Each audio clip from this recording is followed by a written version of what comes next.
هو ممكن تليفونك اللي أنت بتستخدمه ده يكون مسروق؟ أيوه ممكن. طب أعرف إزاي؟ تعالَ أقول لك. هتحمّل application بphone وده من خلاله هتقدر تستعلم عن التليفون بتاعك. إزاي؟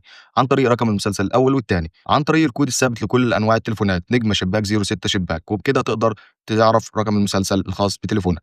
وكل اللي عليك تدخل على الapplication وتدخل على تحقق من ملكية الهاتف، وتكتب رقم المسلسل الأول والتاني وتدوس تحقق، هتشوف هيظهر لك إيه. لو ما ظهرش أي بيانات يبقى تليفونك ده تمام، وتقدر تسجله عشان لمّا حد يستعلم عن التليفون يظهر له بياناتك أنت. وعلى فكرة البيانات ما بتتحذفش حتى لو التليفون اتعمل له software أو ضبط مصنع. فبكده أنت بتثبت ملكيتك لتليفونك، عشان لمّا تحب تبيعه بعد كده حتى لو الكرتونة ضاعت أنت كده ثابت ملكية تليفونك. وكمان ما حدش بيعرف يغيّر البيانات دي غير صاحب التسجيل، اللي هو صاحب التليفون اللي مسجل. ليه بقى؟